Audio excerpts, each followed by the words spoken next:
Hello అండి. మనం చేసే ఈ చిన్న తప్పు వల్ల బ్లౌజ్ అనేది ఫిట్టింగ్ అనేది పాడైపోద్దండి. అలాగే చెస్ట్ దగ్గర పట్టేస్తది. లేదంటే లూజ్ అనేది వచ్చేస్తదనమాట. హెవీ చెస్ట్ బ్లౌజ్ అయినా సరే చాలా ఈజీగా ఎక్కడ కూడా పొరపాటు రాకుండా బ్లౌజ్ అనేది ఎలా కట్ చేయాలో ఇప్పుడైతే ఇది హెవీ చెస్ట్ బ్లౌజ్ అనేది మీకు కటింగ్ చేసి చూపిస్తానండి. మధ్య మధ్యని టిప్స్ కూడా షేర్ చేస్తానండి. వీడియో చివరి వరకు చూస్తే మధ్య మధ్య టిప్స్ కూడా మీరు తెలుసుకుంటారు. ముఖ్యంగా కొత్తగా టైలరింగ్ నేర్చుకునే వారి కోసం అండి. అయితే ఇప్పుడు నేను కటింగ్ చేసి చూపిస్తాను. ఇది హెవీ బస్ట్ సైజ్ అనమాట. అంటే 38 అండి చెస్ట్ లూజ్ వచ్చేసి. ఇప్పుడు ఈ లైనింగ్ బ్లౌజ్ కట్ చేస్తాను. దీనికి వచ్చేసి 1 మీటర్ లైనింగ్ అనేది తీసేసుకున్నానండి. తడిపి ఆరబెట్టుకొని ఫస్ట్ అయితే నీట్గా ఇలా పరుచుకోండి. తర్వాత వచ్చేసి ఫస్ట్ ఓపెన్స్ మన ఎదురుగా ఉండాలన్నమాట. ఆపోజిట్లోన ఫోల్డింగ్ అనేది మన వైపు ఉండాలి. నీట్గా పెట్టేయండి. అటు సిల్క్ మిక్సింగ్ అనుకోండి తడపవసరం లేదు. నార్మల్గా కాటన్ అనుకోండి తడిపేసి ఇంకా నీట్గా ఐరన్ చేసుకోండి. ఈ కిందని ఇక్కడ మార్కింగ్ చేసి కట్ చేస్తున్నాను చూసారా, ఇదైతే హెచ్చు తగ్గులు ఉంటాయండి. ఈ కిందన క్లాత్ అనేది తీసేయాలన్నమాట. ఇట్లా తీసేసాక ఇప్పుడు ఏం చేస్తారంటే ఫస్ట్ ఒక 1/2 ఇంచ్ వరకు మనం ఖర్చుకి ఇలాగ మార్కింగ్ చేసుకుంటాం కదా. అయితే నార్మల్గా ఇప్పుడు ఫస్ట్ మీ ఈ బ్లౌజ్లోని చెస్ట్ మీకు కొలిసి చూపిస్తున్నాను చూడండి. ఫస్ట్ అయితే మనం మార్కింగ్ చేయాలి బ్లౌజ్ హైట్ అనమాట. కాకపోతే చెస్ట్ ఎలా చూడాలనేసి ముందుగా మీకు చూపిస్తాను. సో ఫస్ట్ వచ్చేసి ఆది బ్లౌజ్ తీసేసుకొని నీట్గా ఇలా పరుచుకోండి. పరుచుకున్నాక చెస్ట్ లూజ్ ఎలా చూడాలో చెప్తాను చూడండి. ఈ చంక దగ్గర నుండి ఈ రెండో సైడ్ చంక దగ్గర వరకు మనం చూసుకోవాలి. చూసే ముందు ఏం చేస్తారంటే ఫస్ట్ బ్లౌజ్ అంతా నీట్గా పెట్టేసుకొని బ్యాక్ సైడ్ అనమాట ఇట్లా చూసుకోండి. అయితే ఫ్రంట్ వైపు కూడా చూడొచ్చండి. అంటే చూపిస్తాను అది కూడా ఎలా తీయాలని చెప్పేసి. ఇగో చూసారా ఇట్లా కొలిస్తే ఎంత వచ్చిందంటే నాకు 19 ఇంచీలు అనేది వచ్చింది. సో ఒకవైపు 19 ఇంచీలు వచ్చిందంటే ఫ్రంట్ వైపు కూడా 19 అంటే 38 సైజ్ అనమాట. ఇక్కడ చూడండి ఈ విధంగా కొలుచుకోవచ్చు. ఫ్రంట్ వైపు ఒక సైడ్ ఉక్స్ పట్టీ వైపు అయినా కాజీ పట్టే వైపు అయినా కొలుచుకోండి. కొలిస్తే ఇక్కడ చూసారు 9.5 వచ్చింది. ఇట్లా ఇప్పుడు 9.5 డబుల్ ఫోల్డ్ చేస్తే 19 వచ్చింది కదండి. బ్యాక్ 19 ఫ్రంట్ 19 టోటల్గా ఇది 38 సైజ్ అనమాట చెస్ట్ లూజ్ వచ్చేసి. సో ఇప్పుడైతే మీకు ఇవ్వండి బ్లౌజ్ కటింగ్ చేసి చూపిస్తాను చూడండి. ఇది హెవీ చెస్ట్ అండి. అంటే 38 సైజ్ అని చెప్పాను కదా.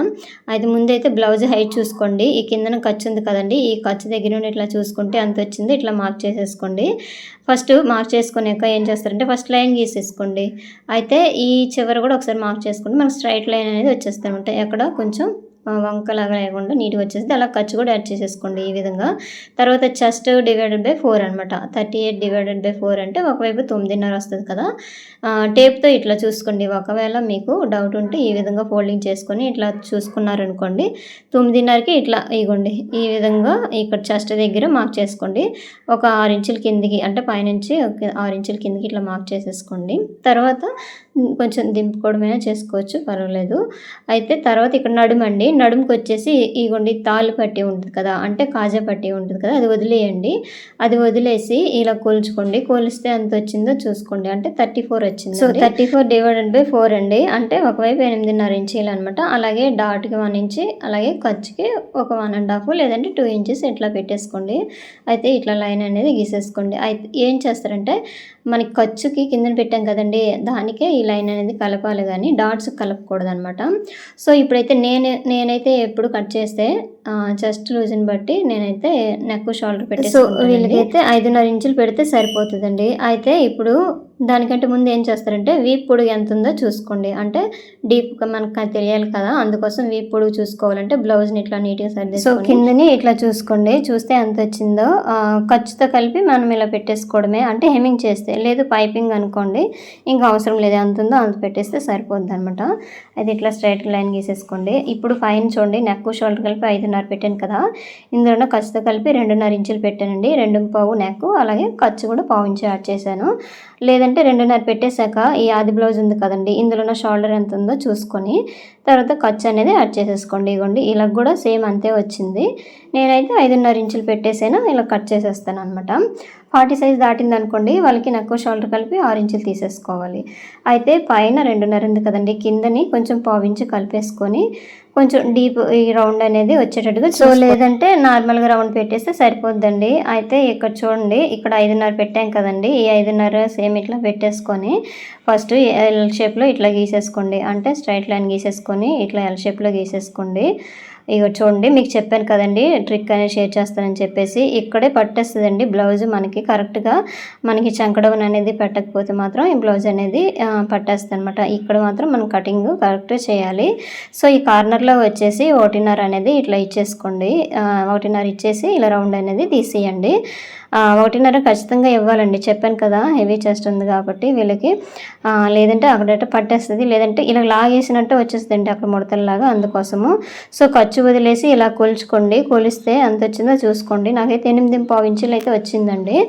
అయితే ఈ 8.5కి ఏం చేస్తారంటే ఆది బ్లౌజ్లోన ఒక ఎంత వచ్చిందో చూసుకోండి. ఇదిగోండి ఆది బ్లౌజ్ తీసేసుకొని ఈ పైన నెక్ ఈ జాయింట్ ఉంది కదండి, ఈ జాయింట్ దగ్గర నుండి ఇట్లా ఒకసారి కొలుచుకోండి. కొలిస్తే ఎంత వచ్చిందో ఒకసారి చూసుకోండి. ఇదిగోండి ఇట్లా ఈ విధంగా కొలిస్తే నాకైతే 9.5 ఇంచులు అనేది వచ్చిందండి. ఇందాక నార్మల్గా మనం మార్కింగ్ చేసిన దగ్గర 8.5 వచ్చింది కదా, ఇప్పుడు 9.5 వచ్చిందనమాట ఈ బ్లౌజ్లోన.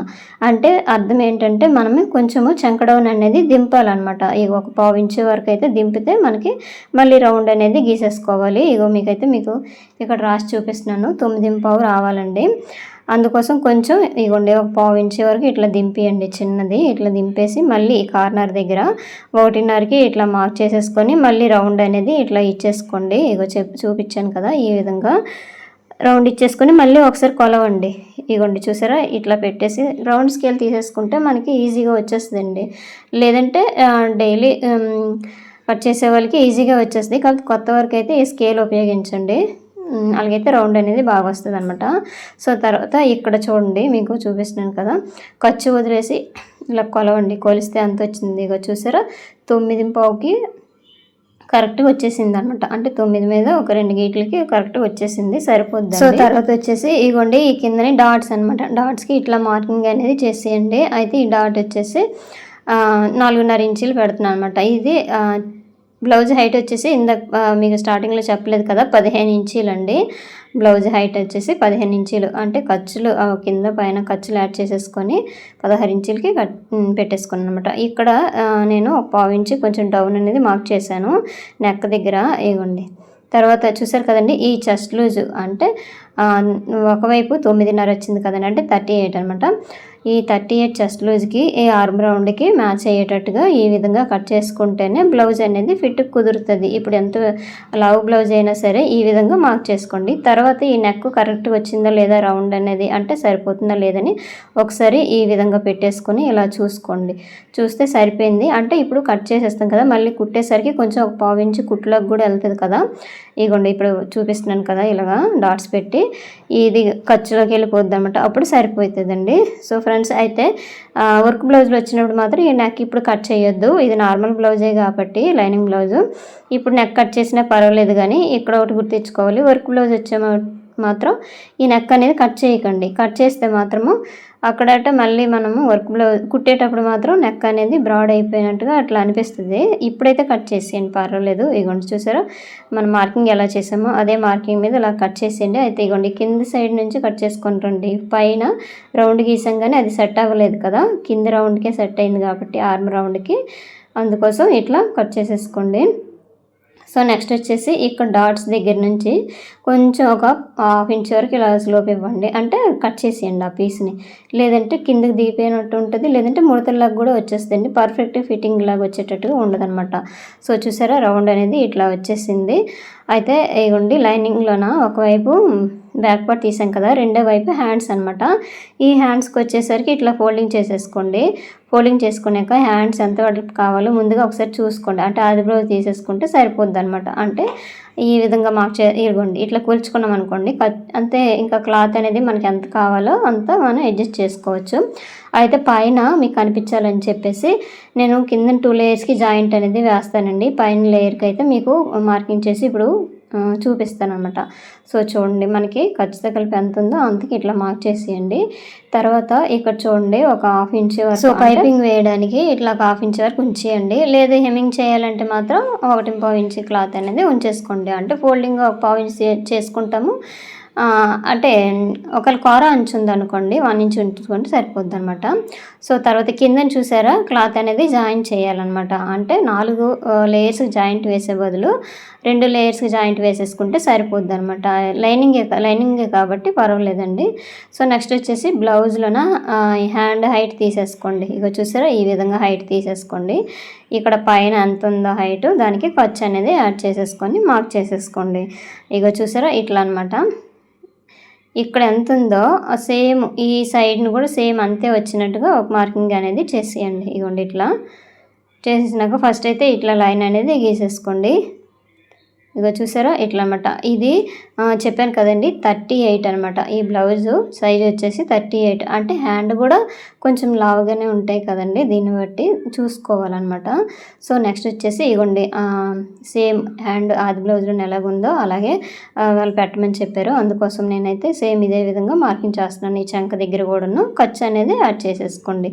అంటే హ్యాండ్ లూజు ఖర్చు కూడా ఇదే విధంగా మార్కింగ్ చేసేసుకోవాలి. ఒకవేళ ఆది బ్లౌజ్లోనైతే ఇలా మార్క్ చేయండి, లేదు కొలతల ప్రకారం అనుకోండి. సో అప్పుడు కోల్చుకొని మనం మార్క్ చేసుకోవడమే. అయితే ఇక్కడ చూసారా చెంగ డౌన్ వచ్చేసి వీళ్ళకి 3.5 ఇంచులు వచ్చిందండి. అంటే నేను ఆది బ్లౌజ్ ప్రకారం అయితే కట్ చేస్తున్నాను. ఇట్లా క్రాస్గా 9.5కి మార్క్ చేసేసుకోండి. ఆర్మ్ రౌండ్ అనేది 9.5లో కొంచెం పావించి తగ్గించినా పర్వాలేదు, ఎందుకంటే కరువు తిరుగుతుంది కదండి. ఈ కరువు తిరిగే దగ్గర సరిపోద్ది అనమాట. కుట్టేసరికి పైన 1 ఇంచ్ పెట్టేసి ఈ విధంగా మార్కింగ్ చేసుకోవచ్చు. ఇప్పుడు ఇందులోనే మీకు 2 టైప్స్ చెప్తానండి, 2 విధాలుగా చెప్తాను. ఇగోండి ఫస్ట్ అయితే ఇట్లా మార్క్ చేసుకోండి, కరువు స్కేల్ తీసేసుకొని ఇట్లా క్రాస్గా. లేదు మీకు ఇది ఇట్లా అర్థం కావట్లేదంటే ఇంకొక మెథడ్లో చెప్తాను చూడండి. సో ఫస్ట్ అయితే ఇగోండి ఇక్కడ నుంచి ఈ విధంగా ఇది లోతు అనమాట.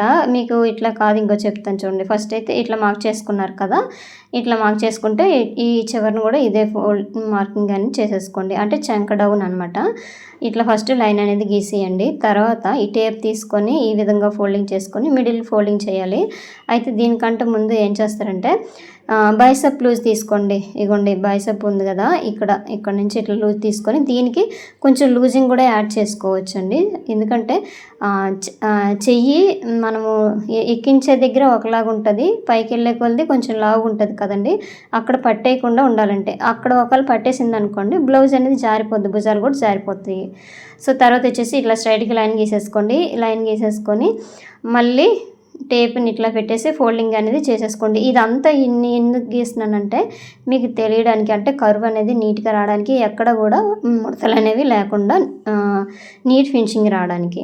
సో ఇక్కడ చూడండి, ఇక్కడ ఫోల్డింగ్ దగ్గర 1 ఇంచ్కి మార్క్ చేసేసుకొని ఈ స్కేల్ పెట్టేసి ఇట్లా గీసేసుకోండి. అయితే ఇది క్లియర్గా మీకు ముందు వీడియోలో ఒకసారి చెప్పానండి, ఓన్లీ హ్యాండ్ కటింగే చూపించాను, ఒకసారి చూడండి. ఇట్లా అనుకోండి, మనకి చంక దగ్గర కూడా అస్సలు లూజ్ రాదండి. కొంతమందికి కొంచెం ఉగ్గులకు కూడా కనిపిస్తాయి కదా, అట్లా కూడా రాకుండా ఉంటుంది. తర్వాత ఇట్లా క్రాస్గా లైన్ గీసేసుకోండి. ఇక్కడ ఒక 30 ఇంచ్ వరకు ఇట్లా మార్క్ చేసేసుకొని మళ్ళీ స్కేల్ తీసేసుకోండి. ఇగోండి ఇక్కడ ఖర్చు ఉంది కదా, ఈ ఖర్చు దగ్గర నుంచి మళ్ళీ స్కేల్ని ఇట్లా ప్లేస్ చేసేసుకొని ఇట్లా గీయండి. అయితే ఈ పైనుండే మార్కింగ్ అనేది బ్యాక్ సైడ్కి వెళ్తుంది, ఈ మార్కింగ్ అనేది ఫ్రంట్ వైపు లోతు అనమాట. 2 ఒకేసారి ఇప్పుడు వచ్చేస్తాయండి. కరెక్ట్ వచ్చిందో లేదని ఒకసారి ఈ విధంగా కూడా చెక్ చేసేసుకోండి. ఇవ్వండి 9.5కి ఇట్లా వచ్చేస్తుంది, సరిపోతుందండి. ఈ విధంగా ఒకసారి మనం మార్కింగ్ చేసుకున్నా వచ్చిందా లేదని ఒకసారి తెలుస్తుంది అనమాట. సో ఫ్రెండ్స్ హ్యాండ్ కటింగ్ అయితే ఇప్పుడు చేసేస్తున్నాను చూడండి. ఈ విధంగా కటింగ్ చేసుకోవడమే. అయితే లోత్ అనేది నార్మల్గా అయితే జాయింట్ వేస్తాను కదా ఇంకో 2 లేయర్స్కి, దాని తర్వాత తీస్తాను. కాకపోతే మీకు ఇప్పుడు చెప్పడానికి ఈ పైన క్లాత్ అనేది కరెక్టే ఉంది కాబట్టి ఇప్పుడు హ్యాండ్ లోత్ అనేది కటింగ్ చేసి చూపిస్తాను. సో ఇదిగోండి ఇది. అయితే ఇది ఎప్పుడైనా సరే ఫ్రంట్ వైపు వచ్చేటట్టుగా చూసుకోండి. లోతు తీసామనుకోండి కుట్టేటప్పుడు కొంచెం కొత్తవారు అయితే కన్ఫ్యూజ్ లేకుండా కుట్టేసుకుంటే సరిపోద్ది. లేదంటే మెయిన్ క్లాత్ లైనింగ్ 2 జాయింట్ చేసేసి కుట్టేసినా పర్వాలేదనమాట. సో ఫ్రెండ్స్ అయితే నేను బ్యాక్ పార్ట్ హ్యాండ్స్ చూపించాను కదండి, వీడియో అనేది లెంత్ ఎక్కువైపోతుందని చెప్పేసి నేను ఫ్రంట్ పార్ట్ అనేది నేను తర్వాత చూపిస్తాను ఇంకొక వీడియోలో, క్లియర్గా చెప్తానండి. ఇగోండి మిగతా క్లాత్లో ఫ్రంట్ పార్ట్ అనేది చూపిస్తాను. సో ఫ్రెండ్స్ వీడియోని అసలు లైక్ చేయండి, షేర్ చేయండి, సబ్స్క్రైబ్ చేయండి. సో చూస్తున్నారు కానీ ఎవరు కామెంట్ చేయట్లేదు ఎలాగుందని చెప్పేసి. సో కామెంట్ చేయండి ఫ్రెండ్స్, వీడియోని వస్తే లైక్ చేయండి.